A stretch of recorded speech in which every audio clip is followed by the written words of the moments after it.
right, good morning, everybody. How are you? Today is day 6, and we're going to look at solving log equations today. Are quite a bit of notes today because this is kind of the main point of the entire log unit is to be able to solve these log equations. So I've got a lot of examples for you, but we'll move a little bit more quickly through them today. It is day 6. And the entire topic is solving log equations. Now you might think, well, we already sort of know how to do that. Well, you do. These will be, of course, a little bit different. All right, so there's 3 different kind of things we're going to look at. I believe there's 3. Number 1 is the variable in the exponent.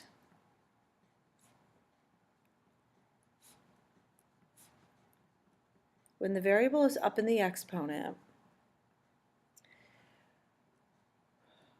we're going to take a log of both sides.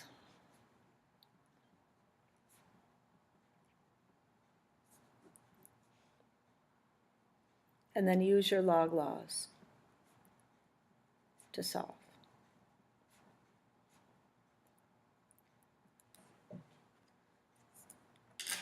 All right, so this is a very common situation that you want to feel comfortable solving. So suppose you have 9 raised to the x equals 14, let's say. Now we have something that we can use to solve for x, and that would be getting a common base. This is a situation when I can't get a common base. I can change 9 to 3 squared. 3 to no exponent power is going to make 14, and obviously this answer of x is not an integer, because 9 to the first power is 9, 9 to the second power is 81, and 14 isn't either of those numbers. So I know it's going to be 1 point something. Probably small, right? 1.1 or 1.2. But I don't want to guess and check. I don't want to, just take a random guess. But I can't get a common base, and the variable is up in the exponent. I'm going to add the log to both sides. You can add a log because it's an equation as long as you do it to both left and right. And then because of our power law, this x is going to drop down out in front.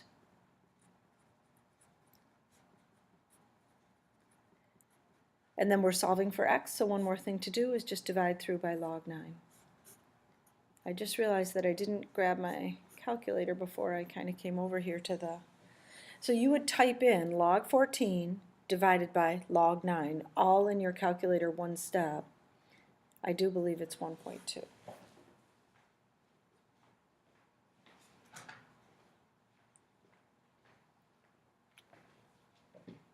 Okay, sorry about that. I had to grab a calculator. All right, number 2, let's say example 2 is 17 raised to the x equals 500. This is your only strategy to get that x out of the top and down out in front. If you need the x down out in front, x is up high and I need to solve, I'm going to add a log to both sides.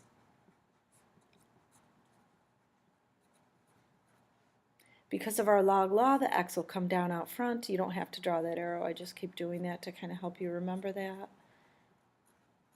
And then divide through by log 17.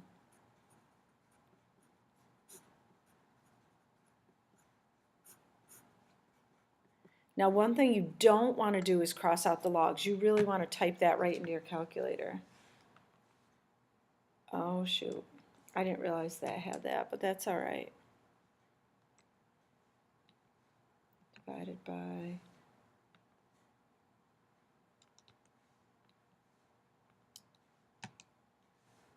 So my answer here is 2.19, let's say. I'm using these 2 little squiggles, of course, because that's to indicate that we've done some rounding. All right, let's look at one more example here, and then we'll move on to the next type of problem. Suppose you have something like this. 2 times 12 to the x equals 110. Remember, the idea here is that you have to isolate this by itself before you can take the log. So at this point, you would divide both sides by 2. So if there's ever anything extra on that side with the exponent, with this, everything has to move over and isolate that all by itself, and now we're going to take a log of both sides. Log 12 equals log 55. Sometimes I just bring that x right out in front right away, knowing that that's going to happen because that x is going to drop down. My answer here will be log 55 divided by log 12. And that goes right into the calculator, 1.613, I believe. All right, good. That's type number one, that if you don't have a log in the equation, you can put one in both sides and it makes the x drop down.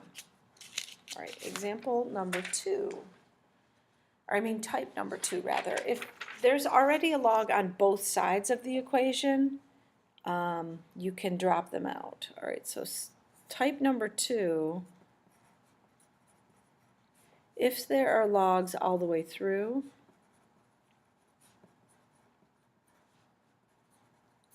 the equation, use your log laws to combine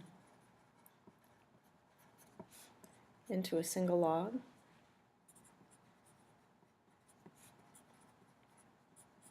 Into single logs on each side, then drop them.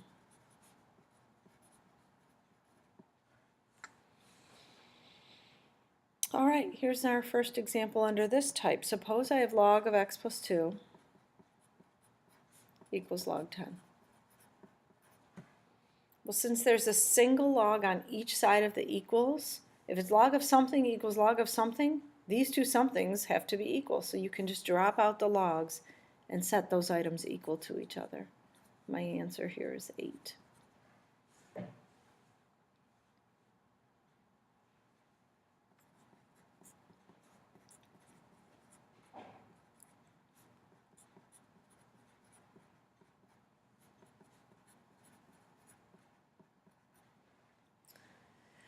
Here's our next example.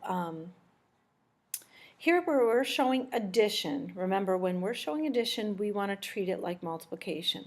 So I'm going to combine these using my log laws. I will get log base 7 of 3x equals log base 7 of 12. And now that I've got single logs, that log base 7 drops out. And I would just do 3x equals 12. My answer here is 4.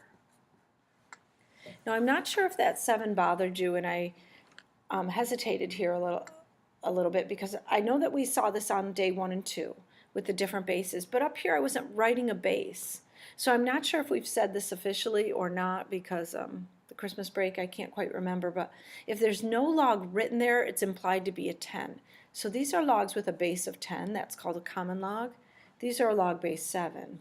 But don't let that extra 7 bother you. It's basically just the same rules, log rules, and we cross them out. Everything's the same, and that 7 is a low like a subscript and just kind of moves along with the word log and ends up getting crossed out. All right, let's show one example, one more here in this type. Log x plus 1. We'll go back to just a common log. And I often show examples this way because it's just quicker to write. The invisible base then again here is a 10, but we don't really need to worry about that. We're going to take care of our log laws here and combine those. It's showing addition, but we really don't want to do addition. We want to do multiplication. And now that I've got single logs on both sides, I can drop those out and just set those items equal to each other. I'm sort of out of space, so I'm going to try to squeeze it right down here. So there we go. We've got x squared plus x equals 12. The 12 would move over, and we're going to end up factoring for this example. It looks like x plus 4, x minus 3, and we do the little split. X equals 3, x equals negative 4. And when we're talking about checking, because in our trig class we always say that we have to check no matter what we're checking for is to make sure when I go to substitute this number into here, this whole expression doesn't become negative. Because certainly 10 to no exponent is ever going to get to a negative number. Even 10 to a negative number is just going to make 1 over, remember. I can't ever have an exponent that will yield a negative answer. So if this had been negative 1 and I plugged it in there, it would have made 0. That would have been okay, but over here it would have been no. So this negative 4 is going to end up being rejected because it does not check, but the 3 would check just fine. And you could throw that into your calculator. Log 3 plus 1 equals log 12, and it would give you true or get the decimals, but my answer here then is just 3.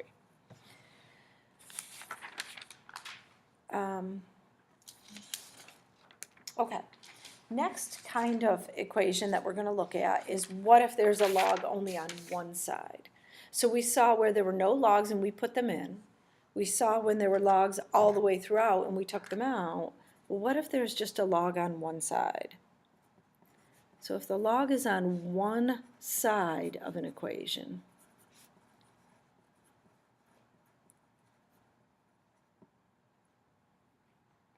you may have to combine with your log laws into a single log.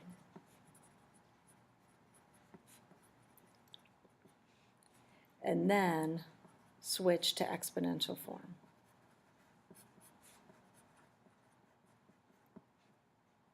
Like we did on day one. Then you get it out of log form and into exponential and solve.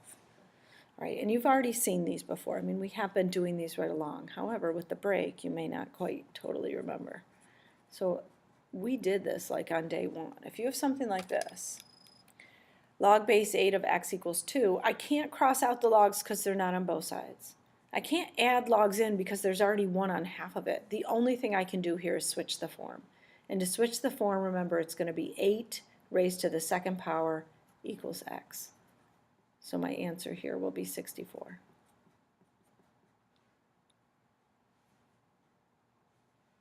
Second example, let's do log base 4 of x minus log base 4 of 8 equals 1. It looks similar to the thing we just did, but the logs are only on the left side. There's nothing over on the right. We're still going to use our log laws right here to combine that. So I'm going to get a log base 4 of x over 8 equals 1. Now, why am I showing division? Because remember, the log laws tell me that when it's subtraction of single logs and I combine them, it's division. So once I've combined and done my log law, now I'm going to switch the form from log to exponential. It's going to be 4 raised up to the first power, you can put a 1 if you want, but equals x over 8. And then it's just a very simple cross multiply. My answer here is 32.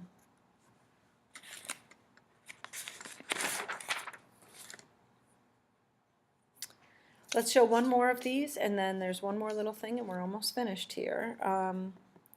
Last one, let's do log x plus log x minus 3 equals 1 again. It's just a coincidence that we had a 1. Again, we need to combine with our log laws here. It's showing addition, so we're going to actually multiply. Is it okay if we just distribute that like that? So we did that times that, and I just distributed it. And then again, you can't really just cross them out because they're not on both sides. The only thing I can do when, think of this as like the equation is unbalanced, log is just on half of it, is switch the form. So this invisible number down here is 10. It's going to be 10 raised up to the first power equals that. It's going to be 10 equals x squared minus 3x. Again, we end up with a trinomial when we move everything over. We factor, we get minus 5 plus 2. And we do the split. My answers are 5 and negative 2. And the negative 2 ends up a reject because certainly here negative 2 minus 3 more would make negative 5. And negative 2 here, these would not check. But this one is fine. Okay, so that's the strategy there for solving log equations. There's one more little quick blurb to throw in here, and that is those applications that we did at the beginning. Do you remember the formulas for PERT and parent, those application real-world situations? Those now can be given to you where you have to solve for log, for the exponent as well. So suppose we have a car that costs $15,000 new. The depreciation rate is 30%. It's now worth $3,000. How old is the car? We'll go to the nearest tenth.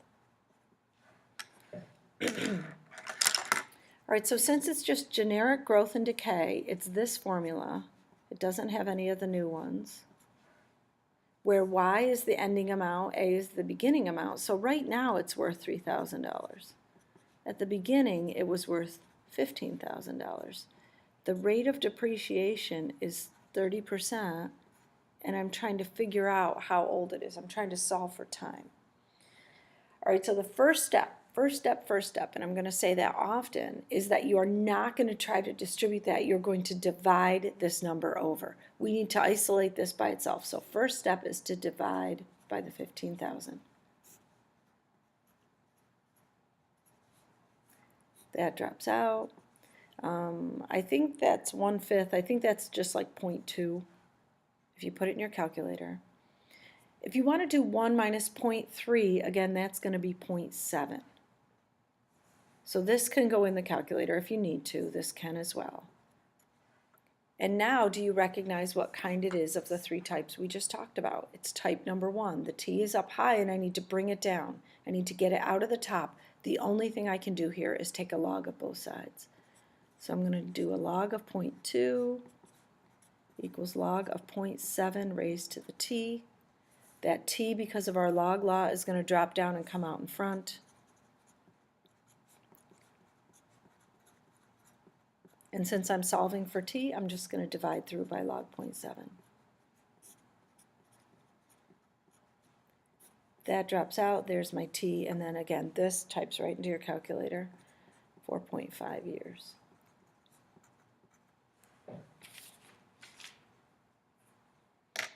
All right, let's show one more and we're done for today. One of the per or parent formulas. I don't know, we'll do Sally invests $10,000 at 5% interest, compounded semi-annually.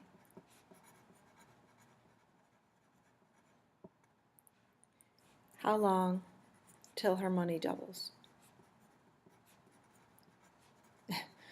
It's very early in the morning, which is why it's kind of messy and I'm not doing the best job here with the notes. I'm sorry about that. You can tell I'm having trouble writing. All right, when we see compounded semi-annually, that compound word means it's one of the new ones, per or parent. PERT is when it's compounded continuously. Semi-annually, the formula that we're going to use is parent. If you don't have these memorized, you want to start working on that. We said it's a low memorization, meaning for the first quiz, I'll give you the formulas, and it would be really nice if you do know them, but typically on the Regents, they give them to you. So strive for it, work on it, but it's possible that you can do totally fine, on the questions without knowing it. All right, we have $10,000 to invest. That's our principal. Our rate of interest is 5%. Semi-annually means we're going to get interest twice a year, so the n is 2, and this is 2t. I'm trying to figure out what t is, but I want the money to double. So if I started with 10,000, I want this ending amount to be 20,000. And even though they didn't tell me that, you just have to figure that out yourself. Step 1, first step. First step is to divide the $10,000 over. I told you it's not going so well today here, folks. There we go. And so this, of course, will just be 2. On this side, you'll still have that now. Typically, I would also take this little blurb, the part that's in the parentheses, and also put that into the calculator, just because usually students like seeing it like that, much nicer than seeing it like that, but those are the same. This is just what that is. And now the only way to get this t stuff out of the top and bring it down is to log both sides. So now we're going to insert a log. Log 2 equals log 1.025 to the 2t. And since that whole entire 2t was up top, that's the thing that's going to drop down and be in front. So we'll have log 2 equals 2t log 1.025. And then we have to do two things. We have to divide log 0.1025, and we also have to divide the 2. Usually I just do the log part first. So I would do that like we've done in all the other equations. That drops out, and all I'll have over here is 2t, and I'll get whatever this decimal is. I think it's 28.07, blah, blah, blah, blah, blah, and then divide by 2. You end up with 14 and a little change. So I think you would have to answer this question 15 years.